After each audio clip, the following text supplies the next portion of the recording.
তিনি যখন ইন্তেকাল করলেন সাহাবারা পাগলের মতো হয়ে গেল। ওমরে ফারুক উনি বিশ্বাসই করে না, মানে আমার নবী মরতে পারে এটা উনি ভাবতেই পারেন। উনি নাঙ্গা তলোয়ার বের করে বলতে আরম্ভ করলেন, যে বলবে মোহাম্মদ মারা গিয়েছেন তার গর্দান উড়িয়ে ফেলবে। পরিস্থিতি অত্যন্ত ভয়ঙ্কর।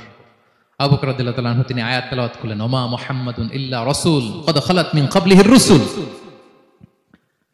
মুহাম্মদ রাসূল ছাড়া কিছু নন, তার আগে অনেক রাসূল এভাবে চলে গেছে। তিনি যদি মারা যায় বা শহীদ হয় তোমরা কি আবার আগের কুফরিতে ফিরে যাবে? এই আয়াত যখন তেলাওয়াত করলেন ওমর ফারুক হাঁটু গেড়ে বসলেন।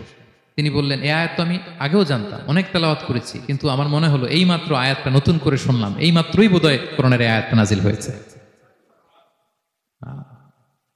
সাকিফায়ে বনু সাঈদার মধ্যে সবাই বসে আবু বকর রাদিয়াল্লাহু তাআলা আনহুকে খলিফা হিসেবে নির্বাচিত করা হলো। বিষ্ণু ইসলামের ইন্তেকাল শেষ, গোসল দেয়া শেষ। আমরা যেমনি মারা গেলে আমাদের জামা খুলে অন্য একটা জামা পরিয়ে গোসল দেয়া হয়, বিষ্ণু ইসলামের ক্ষেত্রে এটা হয়নি। ওনার গায়ের জামা খোলা হয়নি, যেই জামাটা ছিল ওই জামাটার উপরই গোসল দেয়া হয়েছে, ওনার ইউনিকনেস। এবং বিষ্ণু ইসলামের জানাজার নামাজে কেউ ইমামতি করেনি। কে হবেন ইমাম? উনিই তো ইমাম, গোটা বিশ্বের ইমাম, ঠিক কিনা বলেন? কে হবে ওনার জানাজার ইমাম? কেউ না। সাহাবারা ডিসাইড করলেন কেউ ইমামতি করবে না। 5-7 জন করে দরজা দিয়ে, এই দরজা দিয়ে ঢুকে নিজেরা জানাজার নামাজ পড়ে ওদিক দিয়ে বের হয়ে যাচ্ছে। এইভাবে পুরা উম্মাহ সব সাহাবারা নিজেরা জানাজার নামাজ পড়েছে। এবং নবীদের বৈশিষ্ট্য হচ্ছে নবীরা যেখানে মারা যায় ওখানেই কবর দিতে হয়, জানেন এটা?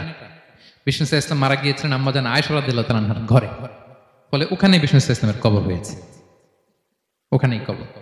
এবং ওই কবর দেওয়ার পরেই, ওই কবর দেওয়া ঘরের ভেতরে আম্মা জান আয়েশা রাদিয়াল্লাহু তাআলা আনহা যতদিন বেঁচে ছিলেন ওখানেই ছিলেন, কবরের পাশে। এরপর বাবা মারা গেলেন আবু বকর, বিষ্ণু ইসলামের পাশে কবর দেয়া হলো, বাবা আর স্বামীর পাশেই থাকলেন।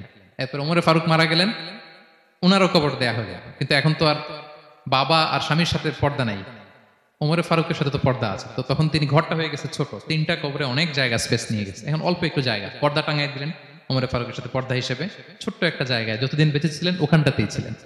ওমরে ফারুক যখন আমিরুল মুমিনিন খলিফা, তখন ছেলে আব্দুল্লাহকে পাঠিয়েছিলেন যে যাও একটা অনুমতি আগে থেকে নিয়ে রাখো আম্মা জান আয়েশার কাছ থেকে, যেহেতু ঘরটা ওনার, ওনাকে বলে রাখো যে আমি মারা গেলে যেন আমার 2 বন্ধু মুহাম্মদ সাল্লাল্লাহু আলাইহি ওয়াসাল্লাম এবং আবু বকরের পাশে যেন কবর দেয়া হয়। আব্দুল্লাহ এসে বলল, আব্বা জান তো এই পয়গাম পাঠিয়েছেন। আয়েশা রাদিয়াল্লাহু তাআলা আনহা বললেন, আমার খুব ইচ্ছা ছিল আমি আমার স্বামী এবং বাবার পাশে শোবো, কিন্তু আমিরুল মুমিনিন যখন চেয়েছেন এটাকে আমি ফিরিয়ে দিতে পারি না। ঠিক আছে যাও, তোমার আব্বাকে বলো তোমার আব্বাই শোবেন ওই জায়গায়। আচ্ছা, তো ওমরে ফারুক আপনারা জানেন অ্যাসাসিনেশনে ইন্তেকাল করেছেন, আত্মাইর আঘাতে ছুরিকাঘাত করা হয়েছে, কয়েকবার স্টেবিং।